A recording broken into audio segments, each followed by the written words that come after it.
This podcast is dedicated to the celebration and preservation of the working Australian Shepherd.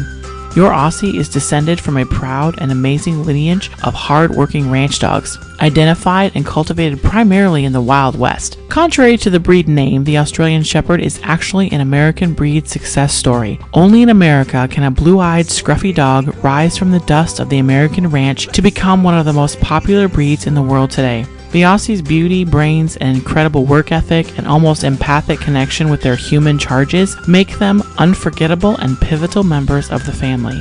My goal is to help you understand this amazing breed, learn more about their heritage and their physical and mental needs so that together we can preserve the working Aussie by encouraging better breeding and better vetting of future Aussie owners, ultimately keeping Aussies with their families and out of shelters. Welcome to the Instinctive Australian Shepherd.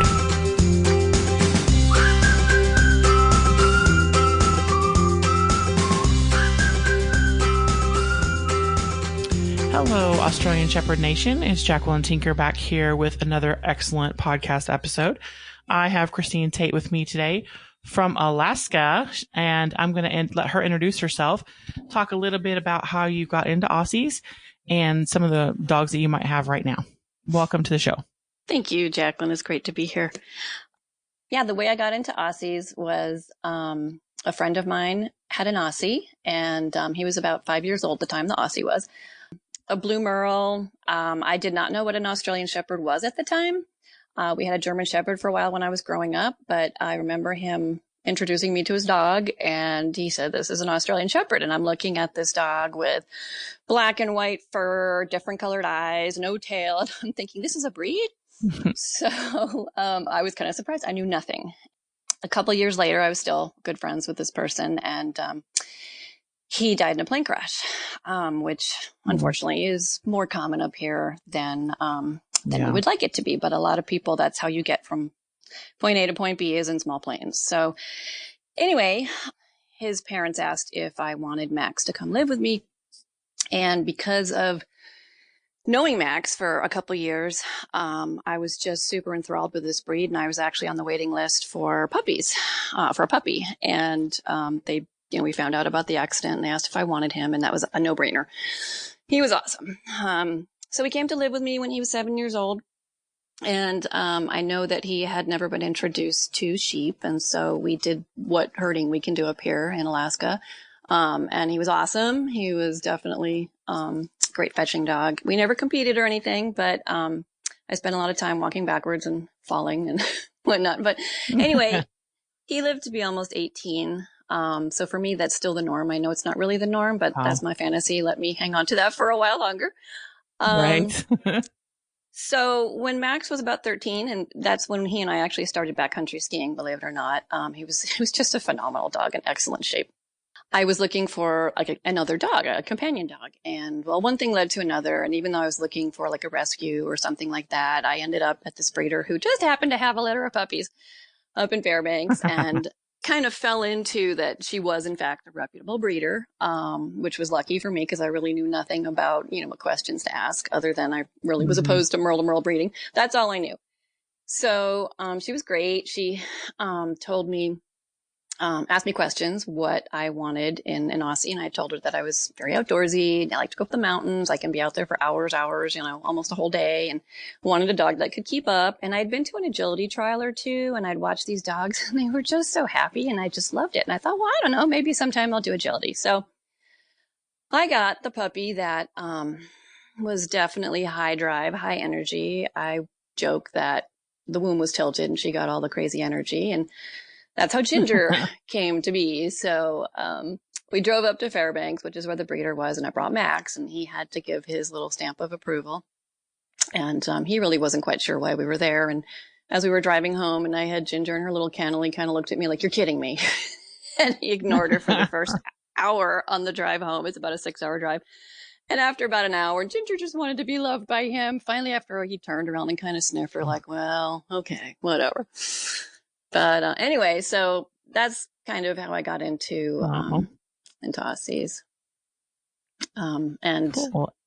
Yeah. So I can talk a little bit more about Ginger, or? Yeah. So it sounds like you have tried a lot of different, or you've been interested in a lot of different aspects of Aussie sports and activities. You said you did a little bit of herding and thinking about agility, and you do and you talked about skiing with your dog. So I've seen pictures on your Facebook, and guys, when you check out this episode, find her on Facebook because she puts up pictures a lot of her dog skiing. So how does that work? So that's skijoring, and it's you're being pulled by your dog or dogs. Usually it's one or two. And actually, Max, when he came to live with me, his previous owner had done skijoring with him. He had actually even entered races and stuff because we have that up here. We have some phenomenal trails through Anchorage that are groomed and maintained. Wow. Yeah, it's awesome. When you have 6 months of snow, it makes it a little more bearable. So I got all the equipment, and I grew up downhill skiing. I really didn't cross country ski. I kind of self-taught myself a few years before I got Max, but I really wasn't that into it. So I started out classic skiing, which that's kind of looks like walking. You're just pushing straight back and forth with your legs. And you see all these people whizzing by you doing skate skiing. And that's, kind of when you push out to the side sort of thing. And they're different skis. They're shorter skis, longer poles. And I had to try and live up to Max's expectations. So I went and took some skate skiing lessons and got better at skate skiing. And I actually started skijoring with Max. And, then Ginger came along when he was about 13. And you don't want to hook him up because they're pulling. And you really don't want them pulling until they're fully grown. So really close to 2 years of age. So, you get them introduced to being around skis and all sorts of other things like that, but you really don't want any full-on pulling until they're fully developed. Once Ginger was old enough, and Max was getting a little older, I remember the first time hooking her up, and she's a squirrel fanatic, high energy, high drive, boom, boom, boom, right? Loves to run. And I wear a climbing harness, and there's a quick release from the bungee cord that goes out to the dog, and then the dog's wearing a harness. And I remember thinking, okay, I've got this quick release. So should she decide she wants to go chase a squirrel in these woods, because I'm in a trail that goes through the woods. And sure enough, we're going along and a little squirrel makes a noise. I don't know why they do that, but Ginger's head snapped and I gave her a quick eh. That was always my knock it off kind of tone. And she got back on track, and it was just one more time I had to give her a little eh. And from then on, she knew what her job was. She's always been awesome that way in all the sports that we've done. She knows this is my task. So when you're passing someone else, the command is on by, keep on going. And she learned that very, very fast. So I did that with her. We've done some competitions. We're not terribly competitive because I'm, a moderate skier at best. And quite frankly, the dogs that we compete against are retired sled dogs. So, Ginger can walk under them. They've got these super long legs and they're just made to run. So, but we do it for fun. It's just when you do a race, they're usually held in places where dogs are not normally allowed. So that's kind of fun. And then, so then this year, actually the end of last winter, I should back up a bit. I bred Ginger and kept one of her puppies, and that's my other dog, Tux. And this winter, we really started doing a lot of skijoring with 2 dogs. And I remember thinking, oh, goodness, I'm going to need a helmet with these 2 dogs, because to me, they're pulling really hard. But I think it was earlier this winter, I kind of had a reality check when I'm skiing along with my 2 dogs, thinking we're just whizzing right on by, and the trail's merging with another trail. And when there's someone in front of you, it's like a chase team, and the dogs really, really want to go chase. So these two male skiers who are obviously like excellent skate skiers, and they're up in front of us. I'm thinking, oh, we're going to have to pass them. And then once they pass them, sometimes the dogs slow down. I'm thinking, oh, okay, whatever. We never even came close to them. And they're not being pulled by dogs. So it was kind of a reality check for me. Speed is relative, or how fast you think you're going. So we really aren't that fast, but no, it's a great, great sport. Quite a few people do it up here. There's the Anchorage Skijor Club. I think there's another one up in Fairbanks. People sometimes, I've got a friend with an Aussie who does kick sledding. And so that's kind of a modified sled, and you can hook up 1, 2, 3 dogs. So we would sometimes go out together and do some, I'd skijor and she'd kick sled. Anyway, it's great fun. The dogs are running, they're getting some exercise, I'm getting some exercise, and it's just gorgeous to be outside doing that. Yes, gorgeous. I live in Texas, so Well, I grew up in Minnesota, so I do understand snow growing up in Minnesota and cold. I prefer the no snow myself. We've But had some, I love your pictures. thanks. Yeah, we've had some really super cold temps, minus temps, and Hmm. that's not that much fun when it gets below zero. The snow The wind isn't, chill, huh? You the kind of wind broke up there. chill when it gets down there, 70 below zero wind chill, that's the worst. Yeah, when you add the wind, it really is no fun. The perfect temperature is 20 above zero, in my opinion, for outdoor activities. Yeah, perfect. Sounds kind of cold to me. No, so one of the things that we have in common is tracking. That Hmm. you've done tracking. We met at, I believe it was Colorado Nationals, right? Uh-huh. Yep. Yep. You came down, and I think that's where we met. And did you go to Texas Nationals the I year did before not. that? No, no. Okay, that's right. So that would be the first time that we met. And you dogs did a tracking test there, and my dogs also did tracking tests there. So that's kind of how we met, and we've been in contact and talked a little bit back and forth about tracking and stuff. And I wanted to share that with the audience that, I love tracking. It's something I do every week if I get a chance, and sometimes, more often throughout the week if I do. So how did you get into tracking? Well, like I think I said before, we've actually done a number of sports. Performance sports have always been my kind of what I like to do. Mm-hmm. Ginger has actually competed in every event, discipline that ASCA puts on, even confirmation when she was a puppy and MVA evaluation. But she's competed in obedience, rally, agility, tracking, dock jumping, herding. Did I forget anyone? It's all of them.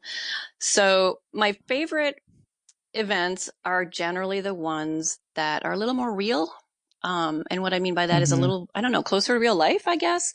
Um, and tracking and herding to me are kind of those two. I had some friends up here who were very generous with their time and actually helped me get started in tracking. We really didn't have any classes. Occasionally there's one or two people up here that will put on a class. But there was nothing like that at the time. And I'd always Mm-hmm. been interested in tracking. And I hear a lot of my Aussie friends say, oh, that's one sport I've always wanted to try. And I don't know, I was saying that for a while. And finally I was like, I really do want to learn this. So these two people were wonderful, and they helped me get started. They really taught me, I think, the right way, how we started out, the importance of keeping a tracking log. I think, with the exception of maybe one or two tracks, I have every single one in my logs, and I love looking back on Impressive. them. Yeah, I guess I can be a little, I don't know, strict about that, whatever. But Organized. yeah, Organized. That's what you are. Organized. that's the word, right? Well, sort of sometimes, but um, yeah. So they were really supportive, and yeah. So it's kind of interesting. In Colorado, when I met you, I didn't have Tux yet. Mm-hmm. He wasn't quite ready. He hadn't passed his certification test yet. But when Ginger first passed her certification test, that was a few years ago. We went up to, we have an annual tracking test, in its North Pole, which is about a half hour outside of Fairbanks. Yes, there's a Christmas village there. Uh-huh. And it's held at this, flood project control area. And so it's just like, I don't know how many hundreds of acres of just, fields basically, and there's some woods and there's a dike that runs along it, so people can actually go up on top on the dike and actually watch, which is kind of nice because normally you can't do that in Oh, tracking. nice. Yeah, and Right. so, and I knew about this, and that was always kind of my, carrot dangling out there, like I really want to go up there. And yeah, it's about a 7-hour drive, but you can camp there and it's fun. So we went up there after we had certified. We'd only been doing tracking for maybe a year, if that, maybe just under. And we used a random draw, and we drew the second track, and there wasn't as much vegetation in that one as the other ones. And so we really hadn't trained that much on sparse vegetation tracks. And we did not pass. And, it was heartbreaking at first. I was like, oh my God, most people did pass and whatnot. But, after I got over the disappointment, it really taught me a lot. I mean, you learn the most from when you don't pass, when things don't come easy. So I got over my disappointment, went home, and we trained and trained and trained. And I learned this with herding too. I really came to appreciate the actual training more than the trialing or testing. I mean, that's what it's all Right. about with tracking. You're out there with your dog and you're doing something amazing. I mean, they're doing something amazing that we humans can't do. We can't get down there and see where that scent is and which way the dog's going. I mean, it's truly, truly amazing. I've heard reports that dogs' noses are anywhere from 10,000 to 1,000,000 times stronger than our sense of smell. Right. So I'm so fascinated by that. So we trained hard and, I think we had to certify again. This was a few years ago. And then this was AKC tracking because we don't have ASCA tracking, unfortunately, up here. And then went back we up don't again. here either, so don't feel bad. Yeah, it's too bad. We have very few ASCA things up here. But so we went back up the next year and Ginger passed and she was just awesome. So yeah, she was just a little rock star. And you know, it really builds that dog handler bond that you have with so many sports and stuff. And that's what it's all about for me. So. Yeah, and I totally agree with you on tracking and herding are my two. Herding's my number one and tracking's my number two thing. And I think that I like them because it really requires, it's the dog. It's about the dog. Mm-hmm. Like, you know, if they don't have the herding instinct or the drive, they can't do it. And then if they don't, you know, the tracking is about them. We have to, when we go take that test, it's so intimidating because you basically have to put 100% trust in your dog. Because you don't know where that track goes. You have to follow them like a dope on a rope and just trust them. And that is when you finally give in to that trust, it is very special. I think amazing. it's just very special. It is. It really I totally is amazing. agree. Yep, for sure. So you have your TD, which is the first tracking level with her. Have you gone on and started working on your X yet, or where are you at with that? So the next year, so that year that she passed her, I guess it would have been 2 years ago when she passed her AKC TD, that was the year that we went down to Colorado. So that, was 2018, I think. And, right? 2018? Yeah. And, I think so. Yeah. So she passed her TD, and which was great because, you know, it was so dry down there. And again, we couldn't train in that environment because we just didn't have that up here. So she ran it like she was on rails. I mean, it was just amazing. I was so proud of her. And it was beautiful. It was beautiful because we were able to see, that was a cool place to track too, because we were able to watch all the tracks as well. Yeah. And sometimes when you're watching, you can't. Sometimes the gallery just can't see everything. But that was a really great place. And it was dry and she did a beautiful job. It was lovely. Thanks. Yeah. Your guys did too. Yeah. So, anyway, then, so, Tux did not pass his, certification test that year, because we had just started doing search and rescue, and that may have been why. We were on our certification test and we were on the fourth turn, close to the end. You know, he overshot it. He cast out beautifully, did a nice circle, went right up to the judge, who's also the track layer, and said, "Here she is."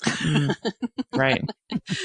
No, wrong game. So after that, I mean, it was two very different disciplines with everything. But we kept at it. You know, a number of people told me that, you know, it's impossible to do tracking and search and rescue trailing at the same time. And of course, tell me I can't do something and I'm going to say, watch me.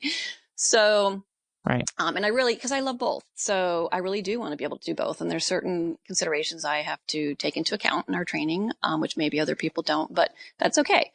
So we worked at it and Tux got certified the next year. And so I kept Ginger in the TD. So this last year in California, I entered them both in TD. So, and that year also, this past year, we went up again to the North Pole, to the tracking tests up there, and both dogs passed.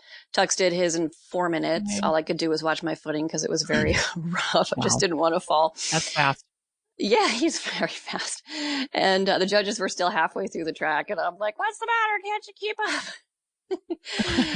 up?" And Ginger passed hers too, so she got her TD2 in AKC, which is, I think, new that they let them do that now. And so then we went down to nationals, and it was pretty much a repeat performance. Ginger got her TD2.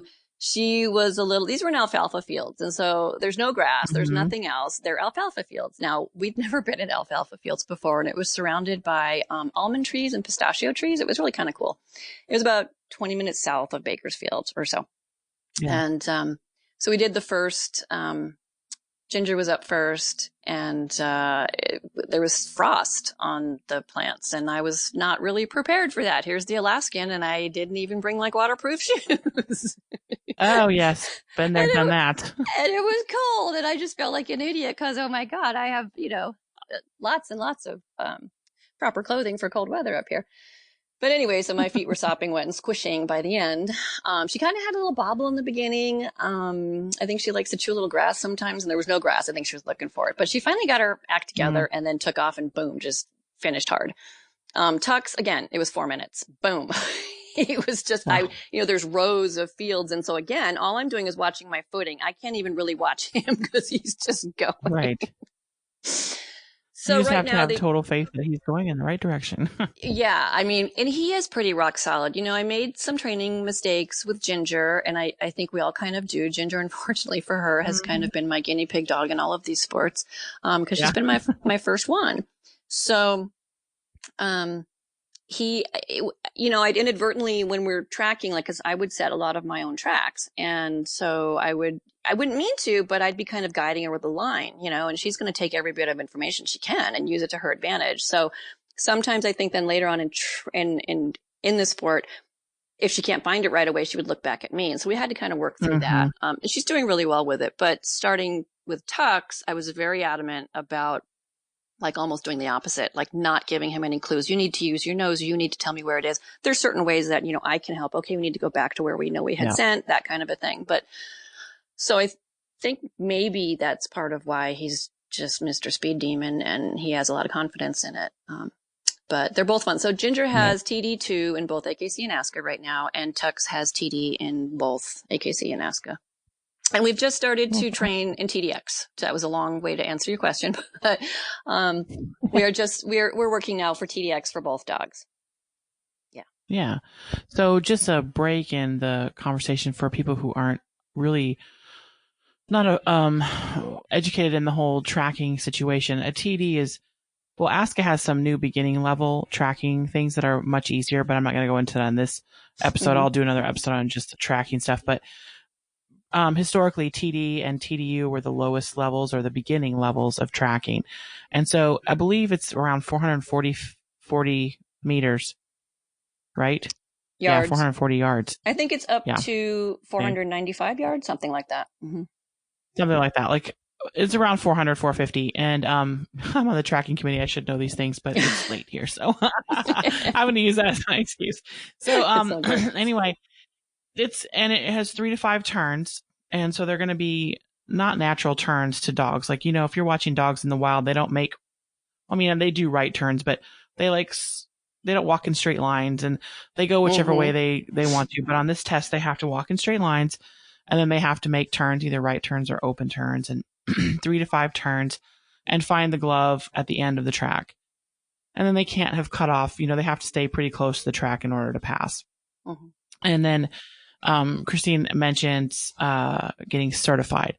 So before you can test the first time, not in ASCA, but in AKC, ASCA, you don't have to have a certification, but in AKC, you have to go to, it used to be you had to find a judge. Now you can find somebody who's has a TDX or a VST level dog that they've trained and passed those levels to certify you, which means they lay a practice track, which is the same length as the trial track.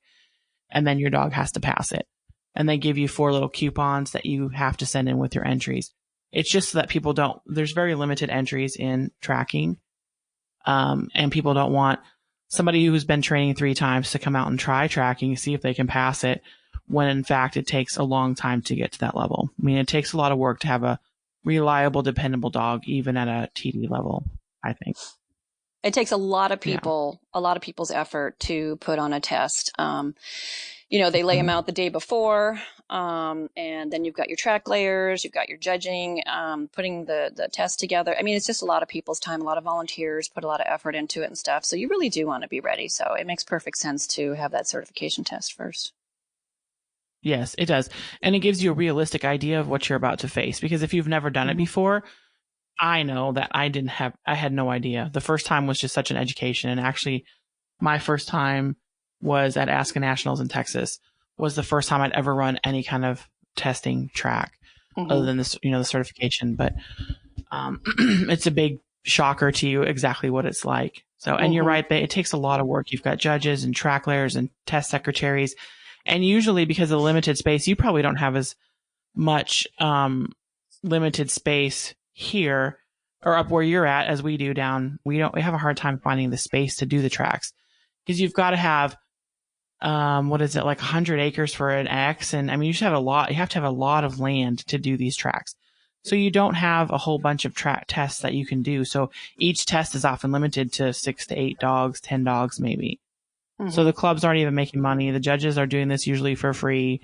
So it's really a big deal to put on a test. And that's probably why it's, not as popular as other sports because it's a lot of work. Yeah, it is. So the TDX then ends up being, it's much longer. It's 1,000 yards minimum, and the track is aged 3 hours, which personally, so let me ask you this. I think my dogs find it easier to track an older track than they do a newer, fresher track. What do you think? So older within reason, like 3 hours is easier for them than an hour. So I have more experience with aged tracks in search and rescue trailing. We've done 24-hour trails. And there, in my mind, there is a difference between tracking and trailing. But we haven't really done super aged TDX yet. We've been really just starting on TDX, introducing 4 articles, doing a lot of where we train. We end up doing a lot of cross tracks that are kind of unintentional, but that's fine. Distractions and that kind of thing. Because I'm in Anchorage, and Anchorage is a city of 300,000. There aren't really any big fields that you can go out and do this in. It's really more set up for TDU. But I started down the TD track, and so I'm staying with TD right now, and then TDX and all that. So we actually usually have to drive about an hour north to the valley, and that's much more farming communities. So there's a lot more fields and stuff there. So when we train in town here, they are pretty short. But I really haven't done a lot of super aged tracks, but I have done quite a bit of aged trailing. Yeah. So let's talk about that since you sort of jumped into the search and rescue. So you started doing tracking, and then when did the search and rescue part come into that? A team was actually contacting me just because I'm an admin on one of the Aussie pages, and was looking for potential new team members, and was asking me first kind of individually. And I remember thinking, oh, that would be interesting. But I thought, no, I don't have time. I'm doing herding, I'm doing agility, I'm doing all these other sports. And but it kind of planted the seed in my head. And I don't know, it was a month or so later, and I was like, how about if I just come out and watch one of your training sessions, So went out there, and, it was, they were doing, they were just wrapping up a water HRD, which is human remains detection workshop. So they're in boats, they're out in this pond, and I'm a big time swimmer, and I'm like, dogs can smell scent in water? I'm like, no way. I mean, this was just blowing my mind. I'm like, how is that possible? So, they start going over how it's always going to be, human remains when you're searching for a person in water, right? They're not going to be alive. So basically the body's decomposing, and you have gases that escape from the body, and they bubble up.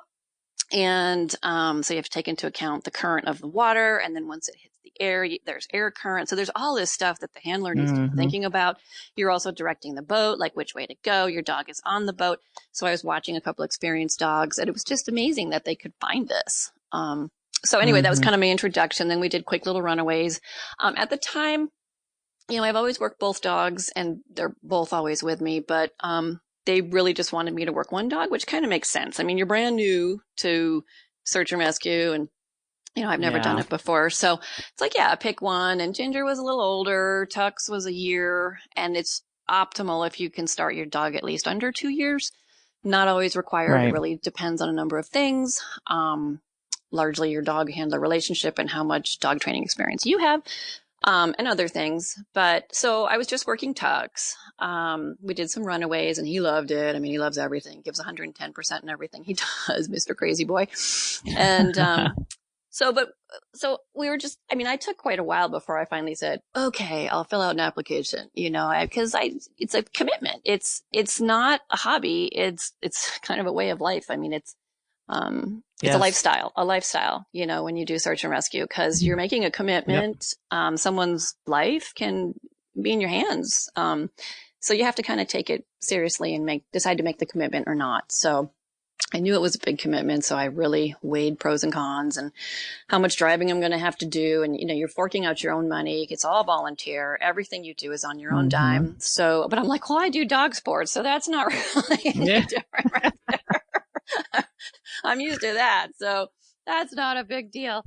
There are a number of different disciplines in search and rescue. Like I said, there's water HRD, there's land HRD, there's trailing, which is scent specific, and it's very similar to tracking. Dogs on a line, they've got a harness. You have a scent article in the beginning. It doesn't necessarily have to be a glove or a hat or whatever, something that person was wearing that has their scent on it and hopefully is not contaminated with other people's scents. You can start them from the person's car. There have been many creative scent articles to get a dog started on trailing. And then you're finding the person at the end. It's not so much like tracking and that you have to go footprint to footprint unless you're doing evidence search and you're going to be looking for essentially articles. For the most part, we're not doing evidence search. We're just doing straight trailing. So we are looking for a person. If at the end or at any time, if they happen to air scent just because of the way the current is and stuff, and they take that shortcut, that is totally okay because the idea is to get to the person as quickly as possible. Then there's also air scent, and air scent is off leash, usually not scent specific. So it's meant for the dog to be able to cover a relatively large area, 40 acres, 80 acres, something like that. Whenever you go out on a mission, Incident Command always tells you what area you're going to be working. So you're going to have a quadrant and you're going to try and cover that as best you can with your dog, depending upon the environment and stuff. It can be scent specific. That's another discipline, sort of. And then there's also disaster. And there's also, what am I leaving out here? Did I cover everything? Well, you did HRD the water, but you also have the HRD human remains on land too, right? Right. Yes. Yep.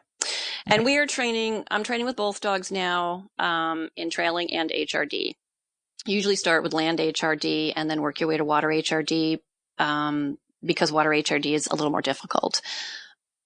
After Ginger earned her first TD, here in Alaska and then her ASCA TD, that's when the team approached me and said, how would you feel about working both dogs? Because they thought Ginger could be an asset to the team, even though she was 7 at the time. And I'm like, great, she's with me anyway. We used to kind of sort of train with her when we had time. We weren't taking time away from anybody else, just for fun. So I started working both dogs. So that's been, Tux, it's been a little over a year and a half. Ginger roughly the same time. And yeah, it's been great. I love it. Awesome. So you said you are doing HRD with the dogs as well? I am, yes. So I went to a clinic in Colorado done by Dick Stahl. He's from the Netherlands. I'm not sure if you've heard of him before. I have, yeah. But this clinic was 12 days, and it was tracking, nose work, and trailing, and almost everyone there, except for me, I was the only one there that was competition style sporting thing. Everybody else there was either a cop or in search and rescue. Yep. And so we got talking about the HRD stuff, which is human remains detection. And those guys were cracking me up because they're kind of like zombies or something, because they're always looking for body parts. And in certain states, having body parts, dead body parts. I guess they're all dead if they're not attached to somebody. In all different stages of decomp and sopping up people's blood when they get cuts, and just like all the different things that they do to try and get body parts to teach their dogs, because somebody was saying there were 40 or some plus scents that they teach the dogs for human remains, because they teach them in different stages of decomp, tissue, bones, hair, teeth, that kind of thing. Right? Yeah. So I was laughing really hard because you don't have to share what's in your refrigerator. I don't really want to know. No, I won't. But I've just, my coworkers all know now that I do search and rescue and that human remains detection is part of it. Because if any of them are going into surgery, I'm like, if you have any extra body parts, make sure you take them home. I can use those.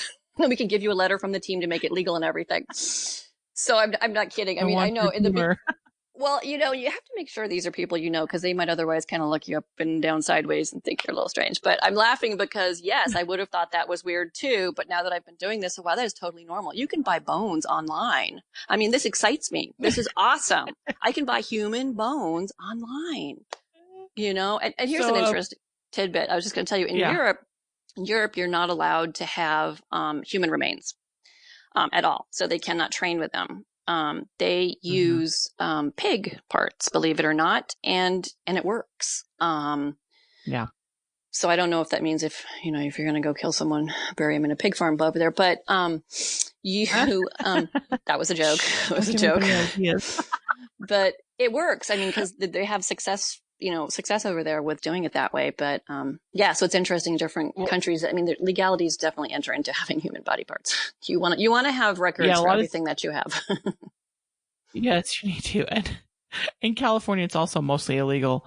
A lot of these people were from California, and they were talking about the things they did and what they had to go through, having sheriff's departments involved in it and stuff to be able to have access to these body parts. And pigs do have similar DNA to humans, and they use pigs' organs in lung transplants and things like that. So they are somehow related to us closely, which is disturbing.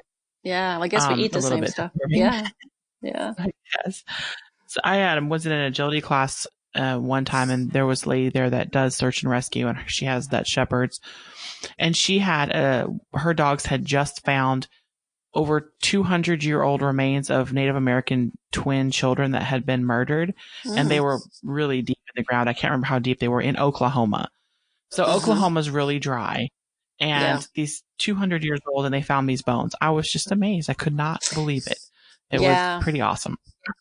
Yeah, that's kind of like a spur from HRD, is some people do specialize like in clandestine graves and stuff like that.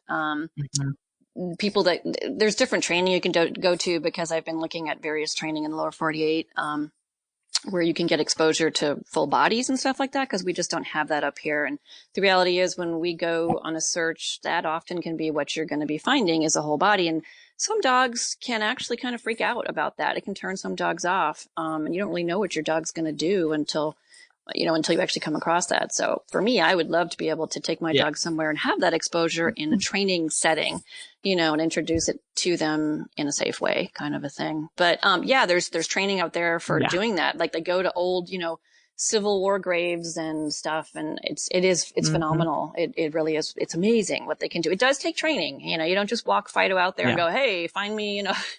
It takes a lot of training. Dedicated training. Well, there is a body farm here in Texas. I'm pretty sure there's one, New Braunfels or something. They were talking about it as the body farm, where they have bodies and they drag them out in the. Anyway, it's actually kind of like a horror movie thinking about it. Well, those body farms started originally from the one in Tennessee, and it was, I forget which university it is. They're usually associated with a university, and it's usually from the forensic anthropology classes.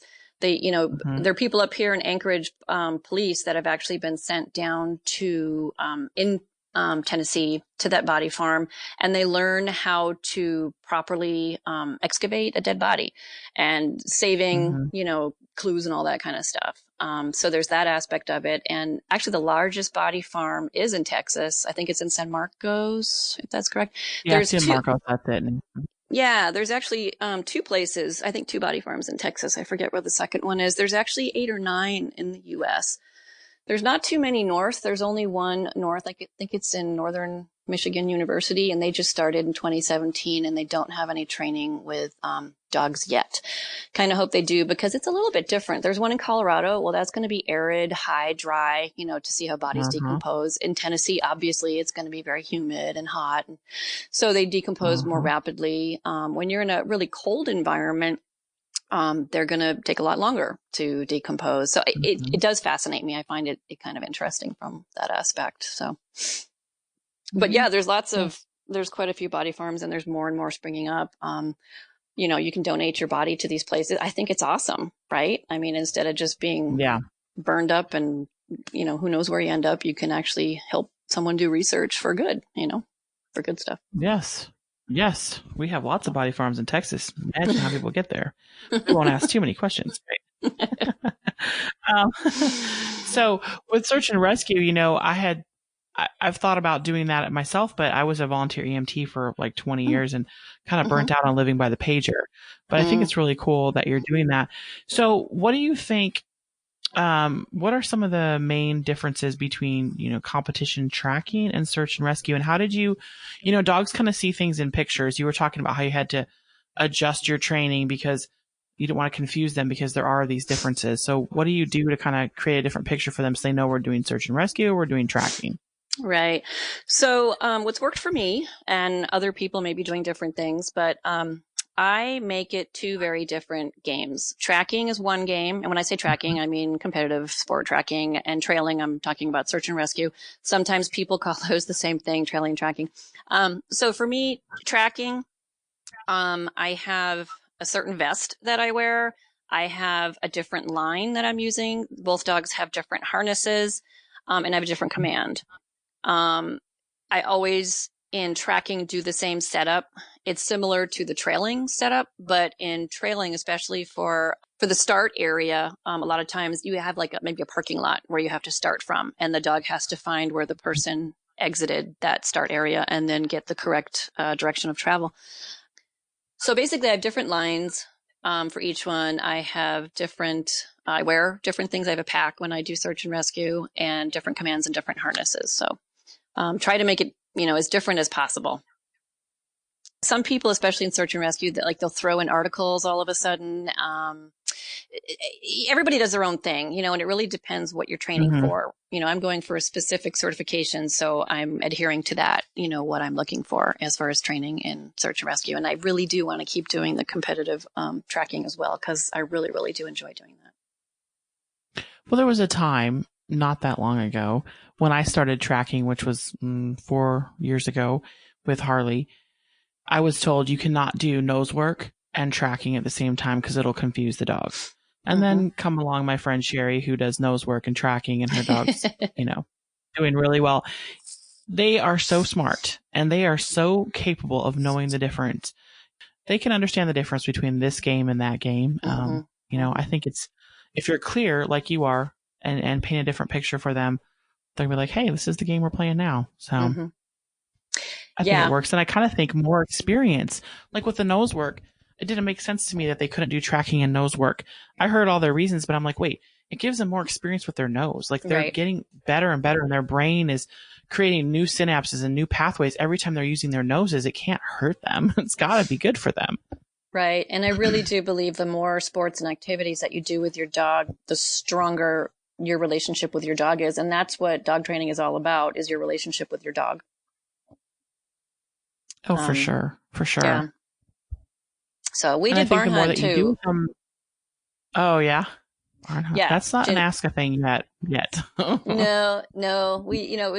We started doing it up here in Alaska about a year after it came out. I think it was in 2014. We started doing it up here, and Ginger was actually the first dog in Alaska to get her barn hunt championship. Yay. And they say for when you do search and rescue, to not do nose work or barn hunt, that kind of stuff. And that really gets more into if you're doing HRD and there's, some criminal aspect of it and you end up going to court.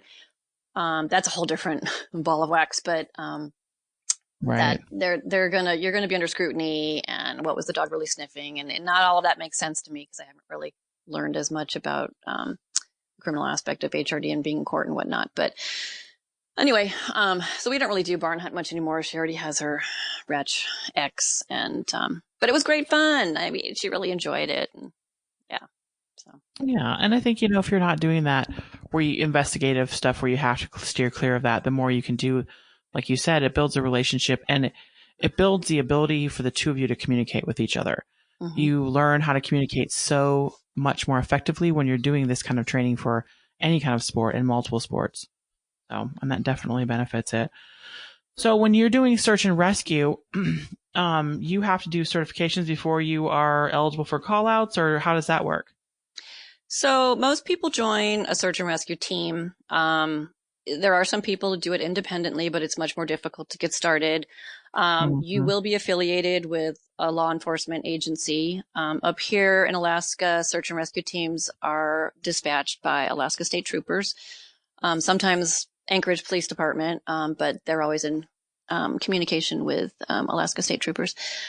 So it's going to be much easier starting with a team. And then each team has their own protocol. There are no national standards. I think the state of Washington might be looking to get some sort of baseline standardization for like bottom line being able to go on callouts kind of a thing.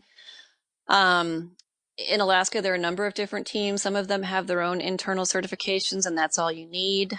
Other teams have first the internal certification, and then you go to a nationally recognized certification. There are a number of different national organizations that will certify you in various search and rescue disciplines. There's some commonalities between them. Like if you look at trailing, they'll have different prerequisites and whatnot. And they're very similar, I think. Maybe some are different, but so anyway, there are national certifications. So what I'm doing is first going for an internal certification with my team, which we will probably be doing in the next couple of weeks with Tux. And then there's the national certification. If you go for training or workshops, a lot of times those places want to see that you do have national certification. So in my opinion, it could be somewhat of a hindrance if you're on a team that only has internal certifications. So, yeah. Yeah. Well, in California, I learned a lot about the California standards because at this seminar I went to, most of the people there were from California. And California, they have an organization called CARTA, and they have ridiculous standards. They have like 12 or 14 tests the dogs have to take. I can't remember if it's 12 or 14 that they have to pass in order to be eligible to go on a track in California, search and rescue. So every state is different in their requirements of what you're going to do, and I don't know, I think they're dispatched through like sheriff's offices here in Texas.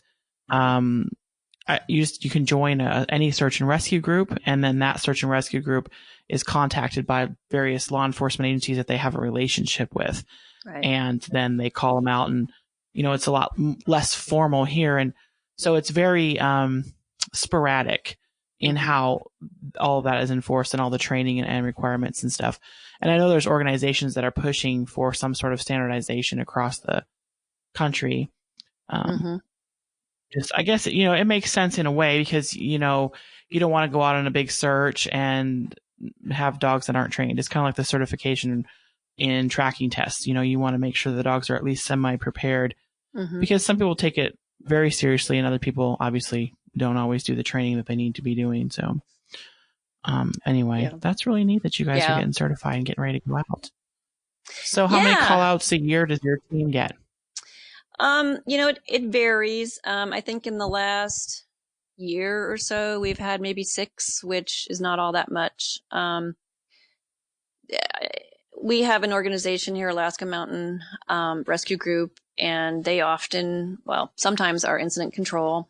They are the people that go and, use ropes and climb up the side of mountains and help rescue people and whatnot. They get called out a lot more than we do. We have worked with them. So I'm not sure with other teams how often they've been called out. I don't think too many have been called out that many more, at least the teams in Anchorage. So. Do they work on some sort of like rotation where one team gets called once and then the next time, or do they just see who's available, or how does that work?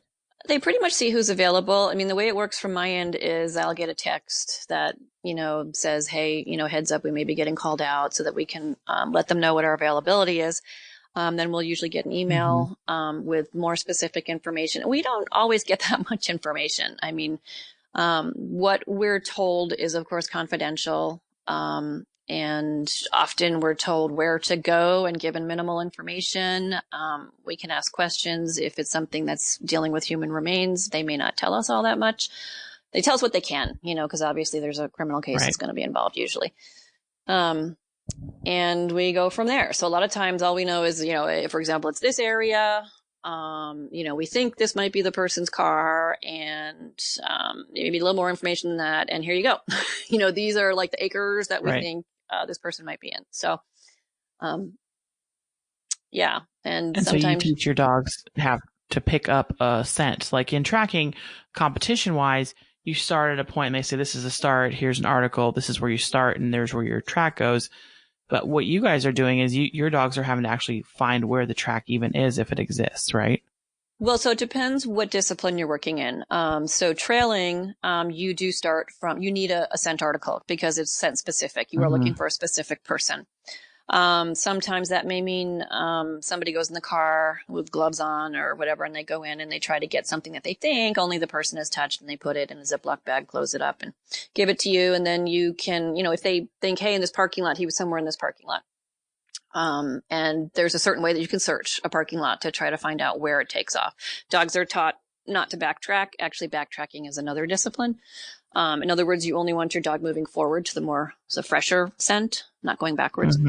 And so sometimes what they'll do is you'll take out your trailing dog, and they will determine the direction of travel. Then maybe they kind of lose it at some point. And this is where you really have to be honest too with the incident command and really be able to read your dog. That's what it's all about. And to say, this kind of behavior is telling me that, I'm not really sure that my dog's on scent anymore.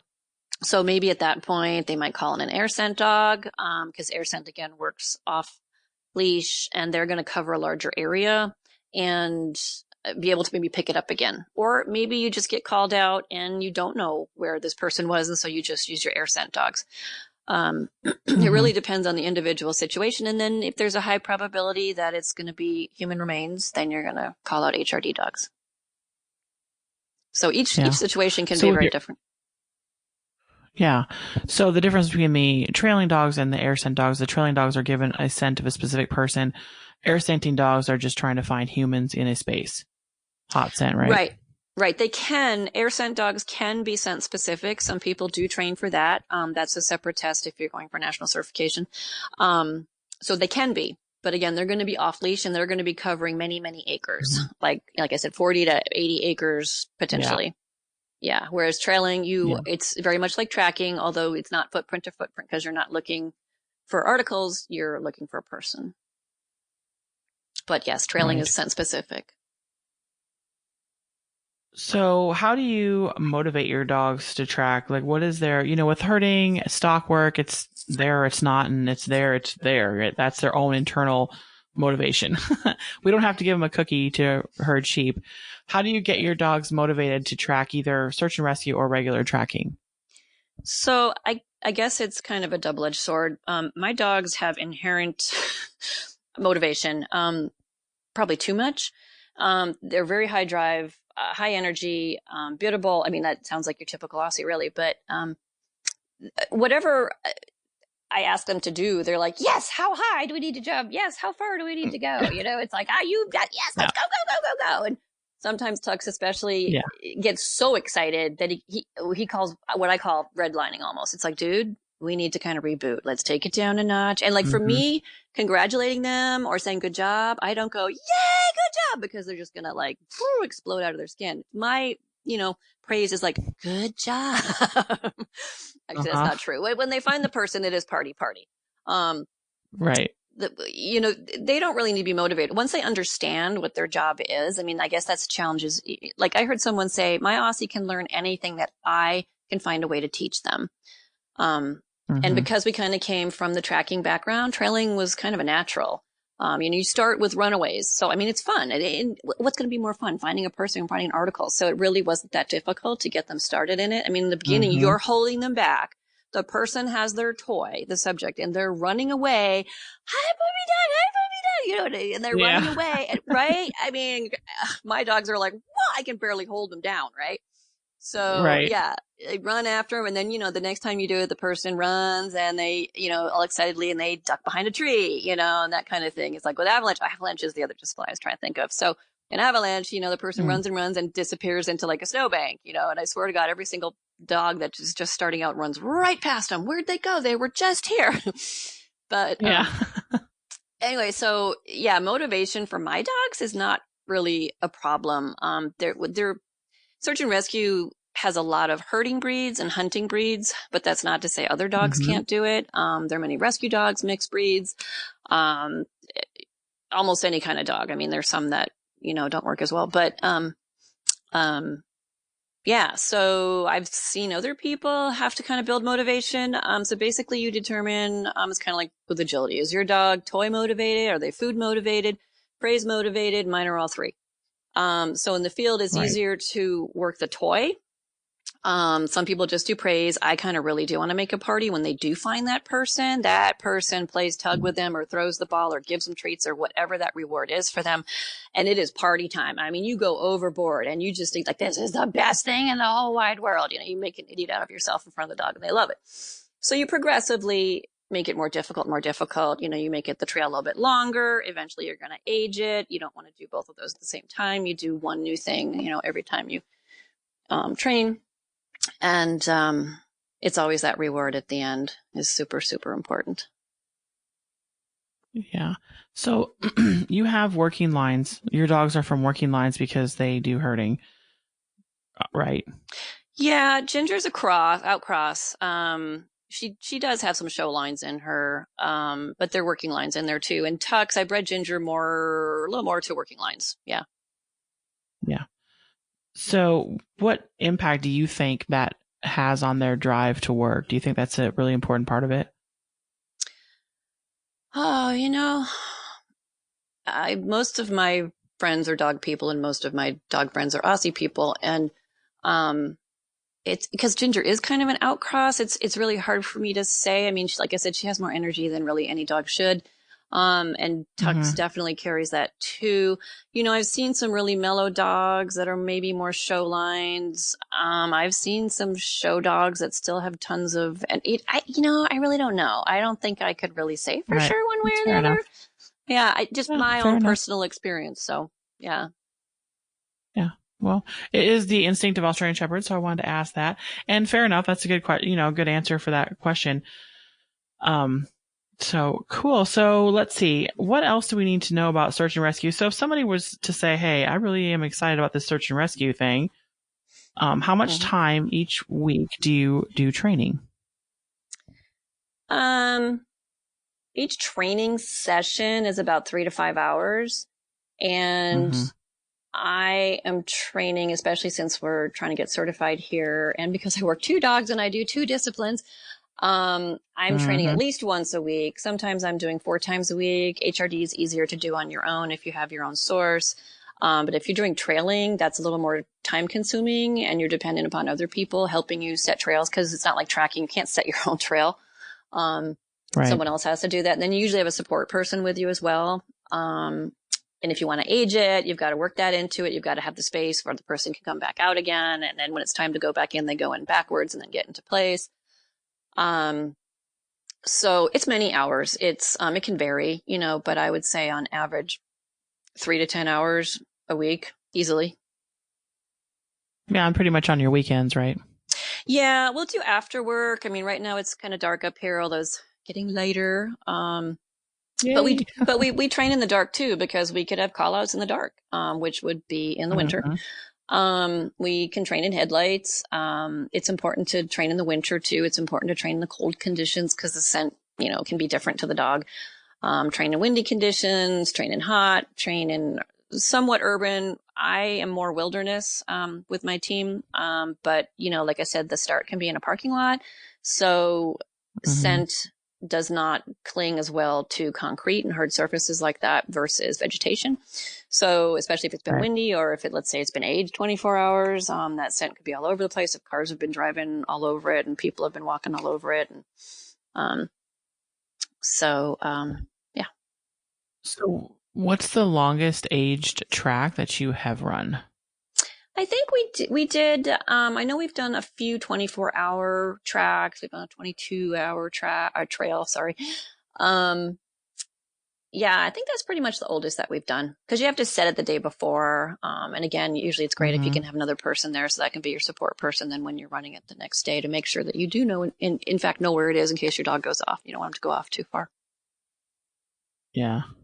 Well, and that adds to the amount of time commitment that it's required to do the search and rescue. And then you probably both need to be in pretty good physical condition, your dogs and yourself, in case you're out working, a couple of days looking for someone or however long you're out. Because you don't just stop and like, hey, I'm tired, I need a nap. So, well, you do have to be aware of your own limitations physically and mentally. You also need to be very aware of your dog's limitations. And if you can sense that your dog is fatiguing or you are fatiguing, absolutely you can take a break.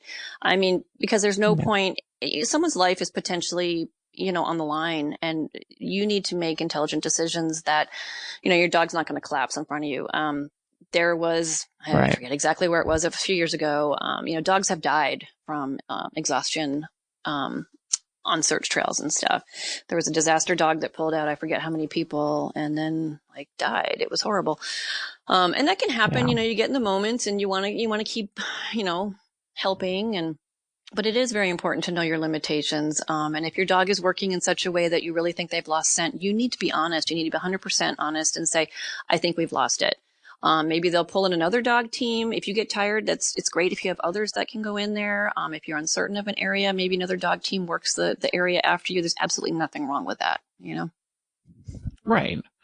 Because it's a team. They got that far down the trail. Now it's somebody else's turn to pick it up down the trail because, you guys have to manage your own health and safety as well. So, yeah, very cool. important. And then, if you're doing the sport of tracking, is not as time consuming as far as the training goes.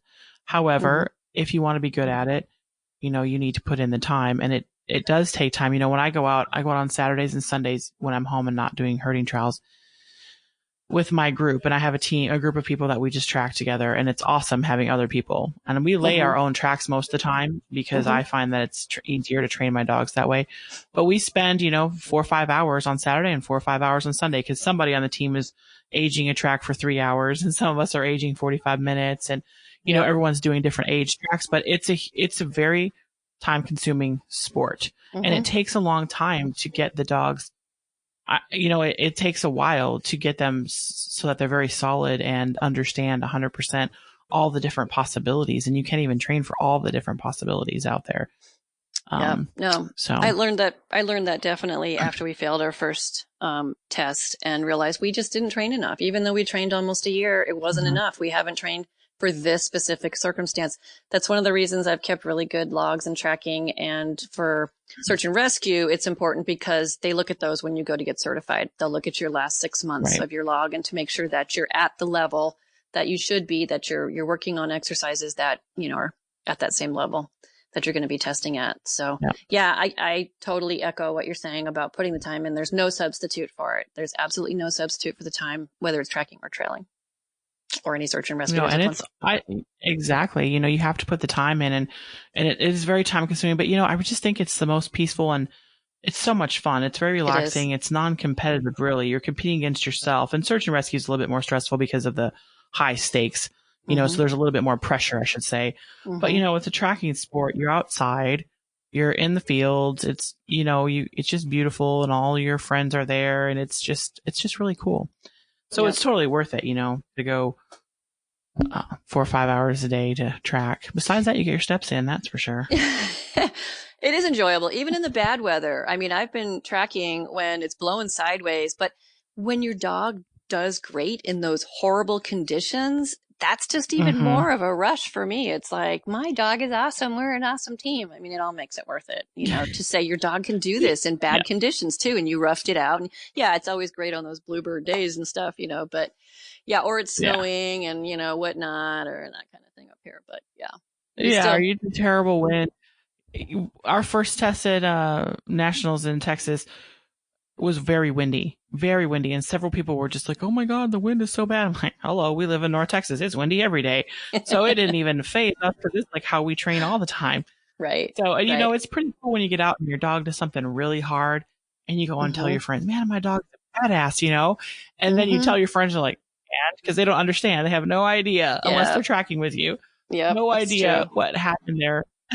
True. It's very true.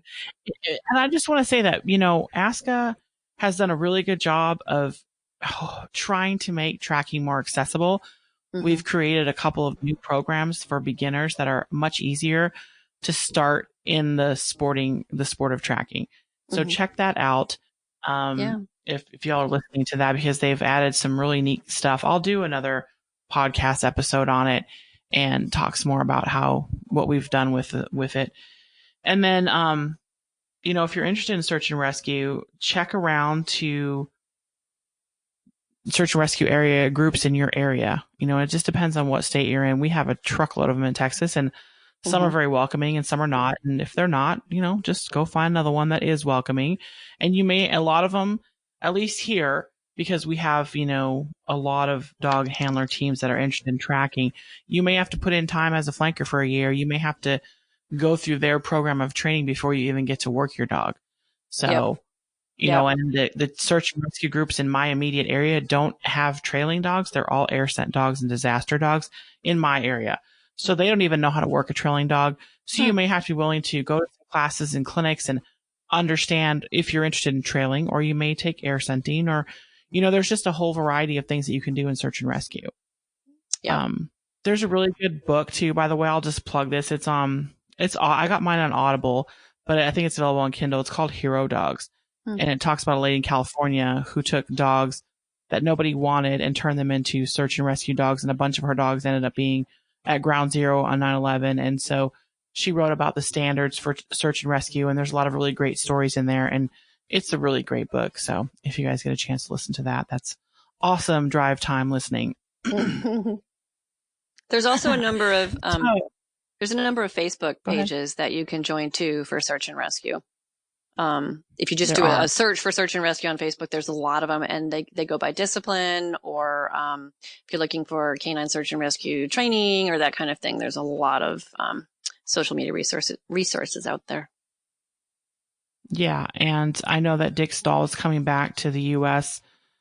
I can't remember if it's sometime this spring. If you're interested, you guys can email me, and his courses are really good, and he does a lot of search and rescue in the Netherlands and trains police dogs, and he has his puppies, and I've actually learned, I started using my method on my young dogs.